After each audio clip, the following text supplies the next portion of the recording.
இந்த தமிழ் படங்கள்லாம் ஒரு டைலாக் இருக்கும். அதாவது உன்கிட்ட அத்தாரிட்டியும் பவரும் இருந்திருந்தா நீ யாரோட கேரியரை வேணால் க்ளோஸ் பண்ணலாம், யாரோட லைஃப்பில் வேணால் விளையாடலான்னு. டபிள்யூடபிள்யூலையுமே அது ஒரு ரெஸ்லருக்கு நடந்திருக்கு. நிறைய ரெஸ்லர்ஸ் கஷ்டப்பட்டு ஒரு 10 to 12 வருஷம் நிறைய எஃபர்ட் போட்டு ஒரு ஃபேமையும் பினாக்களையும் அச்சீவ் பண்ணியிருப்பாங்க.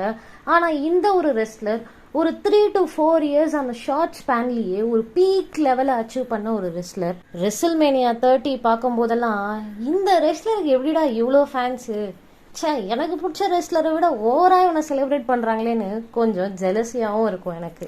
2014 ரெஸ்ல்மேனியா மெயின் ஈவெண்ட்டில் நிறைய முக்கியமான மேட்சஸ் நடந்திருந்தாலுமே அந்த ஒரு particular triple threat match for WWE world heavyweight சாம்பியன்ஷிப்பை இன்னி வரைக்கும் மறக்க முடியாது. பேட்டிஸ்டாவையும் ராண்டி ஆர்டனையும் ட்ரிபிள் த்ரெட் மேட்ச்சில் டெஃபீட் பண்ணி WWE வேர்ல்ட் ஹெவிவெயிட் சாம்பியன்ஷிப்பையும் எடுத்து 30th ரெஸ்ல்மேனியாவோட மெயின் ஸ்டார் பாயா இருந்தவர் தான் இந்த ரெஸ்லர். பல கோ ரெஸ்லர்ஸோட ஃபேன்ஸும் டே யாரா நீ அப்படின்னு வியந்து பார்த்த ஒரு ரெஸ்லர் தான் இந்த ரெஸ்லர். நான் யாரை பற்றி பேசுகிறேன் அப்படின்னு நிறைய பேர் கெஸ் பண்ணியிருப்பீங்க. NXTல WWEல ரூக்கியாக வந்தவர் தான் இந்த டேனியல் பிரையன். அப்போ தான் ஃபர்ஸ்ட் டைம் தன்னோட டெபியூ மேட்சை ஸ்டார்ட் பண்ணுறதுக்காக வந்திருப்பாரு. அந்த மேட்ச்லேயே பயங்கர ஒரு ஹியூமிலியேஷன் இவருக்கு நடந்திருக்கும். என்ன பண்ணுவானா, மிஸ் ஸ்ட்ரைட்டாகவே ஸ்டேஜுக்கு வந்து உனக்கு என்ன தகுதி இருக்கு, உனக்கு என்ன கரிஷ்மா இருக்கு, என்ன ஆரா இருக்கு, நீ வந்து ரெஸ்லிங்குள்ளே வர, இதெல்லாம் வச்சுட்டு நீ ஃபியூச்சரில் பெரிய WWE ரெஸ்லர் ஆயிடுவா, அது இதுன்னு அவனை டெமீன் பண்ணி மட்டன் தட்டி நிறையா பேசியிருப்பான். அதான் சொல்கிறேனே, சும்மா இருக்கிறவனை அப்படியே விட்டா கூட அவன் எதனா பண்ணிட்டு அவன் மாட்டுக்கு இருந்திருப்பான். அவனை அசிங்கப்படுத்தி மட்டன் தட்டி உசு பேத்தி விட்டு கடைசியாக அவன் பெரிய ஸ்டார் ஆயிட்டான். NXTலேருந்து ஸ்மாக் டவுனுக்கு வந்து டெபியூ பண்ணியிருப்பாரு டேனியல் பிரையன். அப்போவும் மிஸ் விடாமல் வம்பிழுத்துக்கிட்டு இருப்பான். மிஸ் வந்து அப்போ ஒரு யுனைடெட் ஸ்டேட் சாம்பியன்ஷிப் ஒன்று வச்சிருப்பான். ஸோ டேனியல் பிரையனை வந்து கூப்பிடுவான், முடிஞ்சா என் கூட வந்து மோதிட்டு அதுக்கப்புறம் நீ ஜெயிச்சு பாரு அப்படி இப்படின்னு கொஞ்சம் வம்பிழுப்பான். டேனியல் பிரையனும் மிஸ்ஸோட சேலஞ்ச் அக்செப்ட் பண்ணி யுனைடெட் ஸ்டேட்ஸ் டைட்டிலுக்காக அவங்க கூட ஃபைட் பண்ணி கடைசியாக அந்த மேட்சை வின்னும் பண்ணி சாம்பியன்ஷிப்பையும் வின் பண்ணியிருப்பான். ஸோ இப்படி தான் டேனியல் பிரையனோட WWE பயணம் வந்து சக்ஸஸ்ஃபுல்லாக ஸ்டார்ட் ஆக ஆரம்பிக்குது. டேனியல் பிரையன் அப்படின்னாலே நம்ம எல்லாருக்குமே ஞாபகம் வர்றது எஸ் கேட்ச் ஃப்ரேஸ் தான். ஏன்னா அந்த கேட்ச் ஃப்ரேஸ் அவ்வளோ ஃபேமஸாக இருந்தது. கிட்டத்தட்ட WWEல அது ஒரு ட்ரேட்மார்க்காக இருந்தது. எப்போல்லாம் டேனியல் பிரையன் அவனோட கையை உயர்த்தி எஸ்ங்கிறானோ க்ரௌட் மொத்தமுமே அதை சேண்ட் பேக் பண்ணுவாங்க. இப்படி ஃபேமஸ் ஆகியும் குட்டி குட்டி மேட்சஸ் விளையாடுறதுக்கு மட்டும்தான் டேனியல் பிரையனுக்கு ஆப்பர்ச்சுனிட்டி கிடைச்சது. பட் ஒரு நாள் WWE world heavyweight champion CM பங்கு கூட மோதுறதுக்கு டேனியல் பிரையனுக்கு ஒரு ஆப்பர்ச்சுனிட்டி கிடைக்குது. பட் அன்ஃபார்ச்சுனேட்லி டேனியல் பிரையன் அதில் தோத்துருப்பான். அதுக்கப்புறம் அந்த மேட்சை ரீஃபிக்ஸ் பண்ணுவாங்க. அதுக்குள்ள அங்கே ஒரு லவ் ட்ரையாங்கிள் ஒன்று ஃபார்ம் ஆகும் between CM Punk, Daniel Bryan and AJ Lee. பங்குக்கும் ஏஜேலி பிடிச்சிருக்கும், டேனியல் பிரையனுக்கும் ஏஜேலி பிடிச்சிருக்கும். ஏஜேலி ரெண்டு சைடுமே ஒரு மாதிரி ப்ளே பண்ணிக்கிட்டு இருப்பா. ஓவர் த லிமிட்ல இந்த மேட்ச் முடிஞ்சதுக்கு அப்புறம் ஸ்மாக் டவுன்ல CM பங்குக்கும் கெயினுக்கும் இந்த ஹெவிவெயிட் சாம்பியன்ஷிப்க்கு ஒரு மேட்ச் ஒன்று ஃபிக்ஸ் பண்ணியிருப்பாங்க. அப்போ டேனியல் பிரையன் இன்டர்ஃபியர் ஆகி ஸ்டீல் சேரை வச்சு கெயினை அடிச்சு அந்த மேட்சை டிஸ்குவாலிஃபை பண்ணி விட்டுருப்பான். இதனாலே கெயினுக்கு டேனியல் பிரையன் மேல வன்மோ ஸ்டார்ட் ஆயிடும்.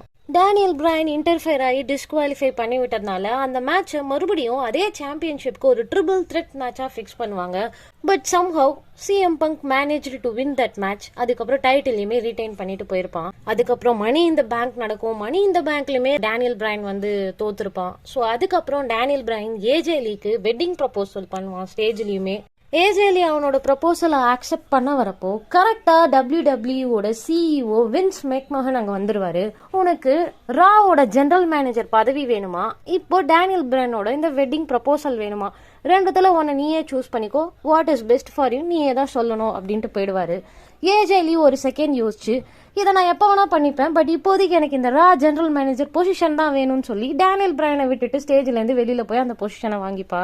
ஏஜேலியோட ரிஜெக்ஷனை ஏற்றுக்க முடியாமல் பிரையன் கொஞ்சம் வயடாக பிஹேவ் பண்ணிக்கிட்டு இருப்பான். அப்பான்னு பார்த்து கெயினும் வந்து டேனியல் பிரையன் கிட்ட அடிக்கடி வம்பிழுத்துட்டு இருப்பான். இதெல்லாம் பார்த்த ரா ஜெனரல் மேனேஜர் ஏஜேலி என்ன பண்ணுவானா, சம்மர் ஸ்லாம்ல உனக்கும் கெயினுக்கும் நான் ஒரு மேட்ச் ஃபிக்ஸ் பண்ணுறேன், நீங்கள் ரெண்டு பேருமே அட்சன்ஸ் ஆகுங்க, உங்கள் வன்மமும் இதில் யாருக்குன்னா ஒருத்தருக்கு குறைஞ்சிரும் அப்படின்னு சொல்லி மேட்ச் ஃபிக்ஸ் பண்ணியிருப்பா. பட் ஃபார்ச்சுனேட்லி அந்த மேட்ச்ல கெயினை வின் பண்ணி அன்னைக்கு நைட்டு விக்டோரியஸாக எண்டப் ஆயிருப்பான் டேனியல் பிரையன். அதனால கெயினோட வன்மம் குறைஞ்சதுன்னா கண்டிப்பாக குறையல. இதெல்லாம் பார்த்த ஏஜேலி இப்படியே போச்சுன்னா இது சரி வராது, டேனியல் பிரையனையும் கெயினையும் நான் ஒரு ஆங்கர் மேனேஜ்மெண்ட் கிளாஸுக்கு அனுப்புறேன் அப்படின்னு சொல்லி 1 வீக் இவங்க ரெண்டு பேரையும் அந்த கிளாஸ்ல தூக்கி போட்டுருவா. அதுக்கப்புறம் ஏஜேலி வாண்டடா ஃபோர்ஸ் பண்ணி கேனியும் டேனியல் பிரையனையும் நீங்க 2 பேரும் ஒரு டாக் டீம் மேட்சுக்கு விளையாடணும் அப்படின்னு சொல்லி மேட்சையும் ஃபிக்ஸ் பண்ணுவா. பிரைம் டைம் பிளேயர்ஸ்னு இன்னொரு டாக் டீமான டைட்டஸ் ஓனைல் டேரன் எங்க கெயினும் டேனியல் பிரையனும் டாக் டீமா ஃபேஸ் பண்ணுவாங்க. அந்த மேட்ச்ல டாக் டீம் மாதிரியே இருக்காது, ஏன்னா கெயினுக்கும் டேனியல் பிரையனுக்குமே அப்பப்போ முட்டிக்கும். But somehow they will manage to win that match and get the tag team championship title. So இப்படியே கொஞ்சம் கொஞ்சமா enemy to friends trope form ஆகி டீம் ஹெல் நோ அப்படின்னு கெயினும் டேனியல் பிரையனும் அவங்களுக்கு உண்டான டாக் டீம் சாம்பியன்ஷிப் டைட்டிலை வச்சுக்கிட்டாங்க.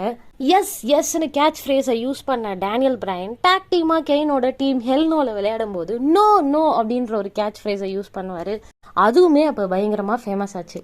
டீம் ஹெல் நோ ஒரு சக்சஸ்ஃபுல் டாக் டீம் சாம்பியன்ஷிப்பா ரொம்ப நாள் லாங் லாஸ்டிங்கா இருந்துச்சு. கொஞ்ச நாளுக்கு அப்புறம் கெயினுக்கும் டேனியல் பிரையனுக்கும் நடந்த சண்டையால டீம் ஹெல் நோ டிஸ்மேண்டில் ஆயிடுச்சு.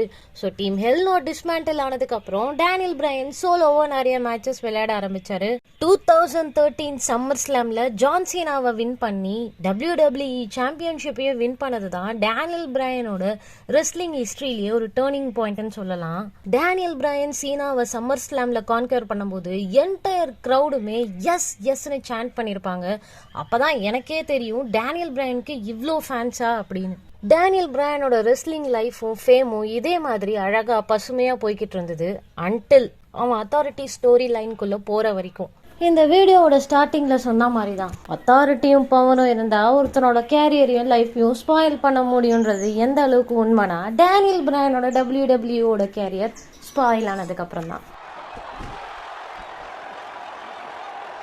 இந்த ஒரு சம்பவத்துல ஆரம்பிச்ச பகை அப்படியே கண்டினியூவா வளர்ந்து டேனியல் பிரையன் தன்னுடைய ரெஸ்லிங்கையே குவிட் பண்ணிட்டு போற நிலைமைக்கு கொண்டு போய் விட்டது. ஒரு நாள் ரால ட்ரிபிள் எச் டேனியல் பிரையனை ஹேண்ட் கஃப் பண்ணி வெளுன்னு வெளுத்ததுல டேனியல் பிரையனுக்கு ஒரு ஷோல்டர் இன்ஜுரி ஸ்டார்ட் ஆக ஆரம்பிச்சது.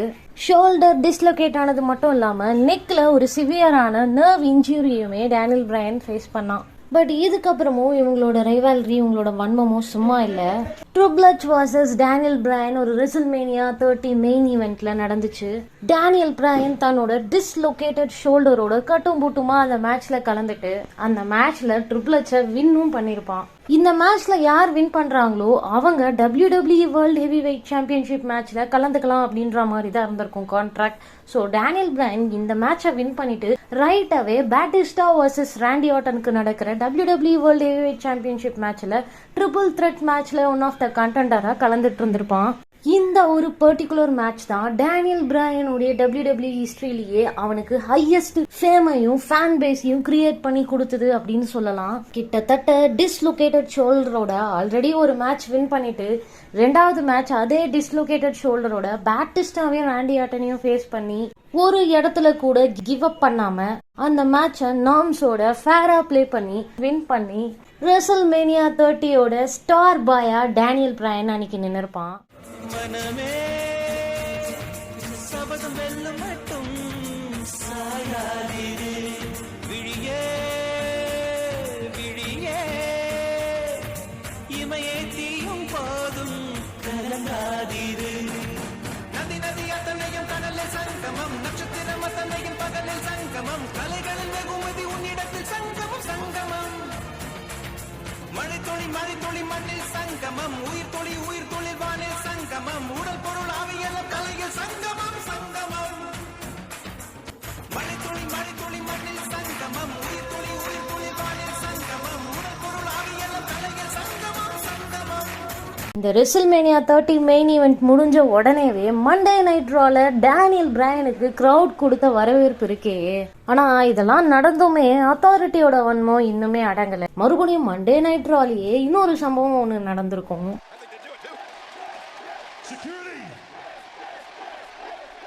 டேனியல் பிரையனுக்கு WWEல ஒரு காதலும் கிடைச்சது.